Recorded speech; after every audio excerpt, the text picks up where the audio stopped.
안녕하세요. 구약스터디입니다. 지난 영상에서 말씀드리지 않았지만 의외로 많은 사람들이 몰렉을 암몬 자손의 신 밀곰과 동일시하고 있어서 그에 대한 설명이 필요할 것 같습니다.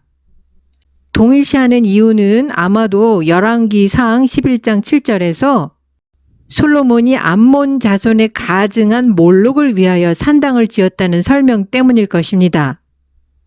그러나 본문에서 몰록은 밀곰을 잘못 적은 것으로 보는 것이 타당하다는 견해가 제시됩니다. 우선 같은 11장 5절에서는 암몬 사람의 가증한 밀곰으로 언급되어 있습니다.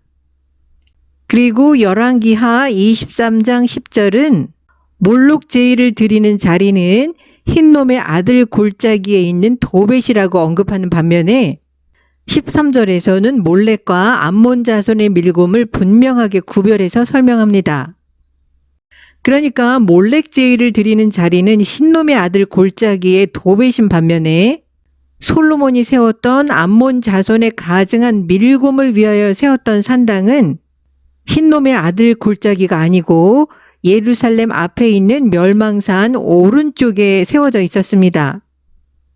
따라서 몰렉과 밀곰은 동일한 신이 아니라고 보는 것이 타당합니다. 오늘 영상은 예수님이 지옥에 대한 표준적인 은유로 사용하신 게헨나와 흰놈의 아들 골짜기의 관계입니다. 지난 영상에서 흰놈의 아들 골짜기의 도벳은 몰렉에게 자녀를 제물로 불살라 바치는 몰렉 제의가 거행되었던 자리를 의미한다고 말씀드렸습니다.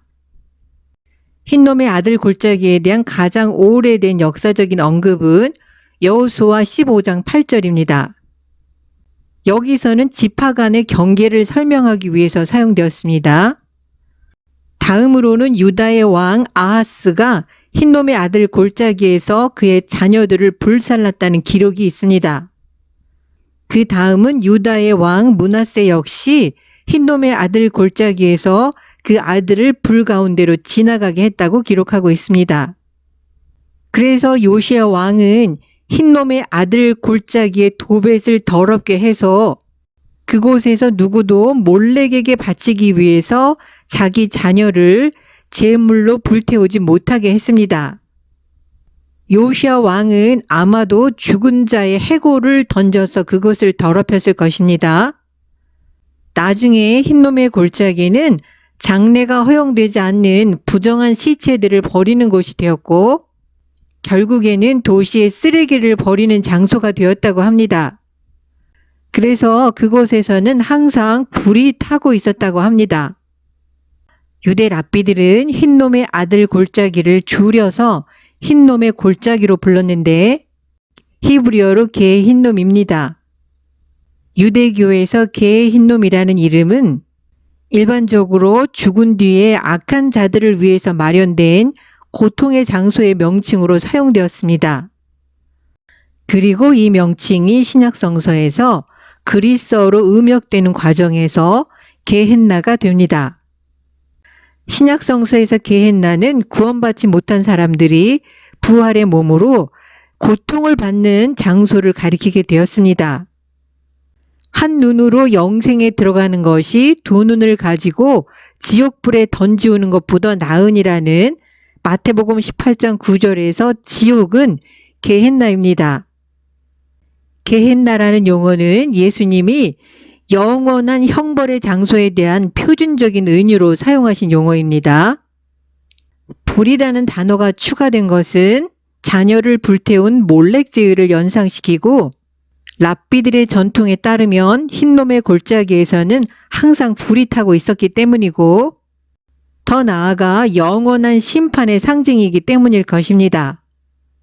검은색으로 테두리를 친 부분이 오늘의 예루살렘 구시가지 지역입니다.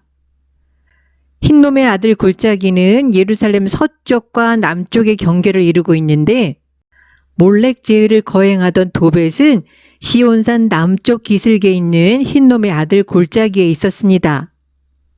시온산이 파라다이스, 천국과 동일시되기 때문에 시온산 아래에 있는 깊은 골짜기가 지옥을 상징하게 되었다는 것은 이치에 맞습니다. 이러한 지형은 우리에게 중요한 영적 교훈을 가르쳐 줍니다. 하나님의 거룩한 백성들이 예배드리는 시온산에서 조금 떨어진 곳에 사악한 장소인 흰놈의 골짜기가 있었습니다. 이곳에서 가장 사악한 성격의 이교도 우상 몰렉 숭배가 행해졌습니다. 더 놀라운 것은 그곳에서 몰렉에게 제물을 드린 사람들은 하나님의 거룩한 백성이었던 유다의 왕들과 유다의 백성들이었다는 점입니다. 지리적으로나 비유적으로나 거룩함에서 죄로 가는 길이 너무나 가까이 있다는 것입니다.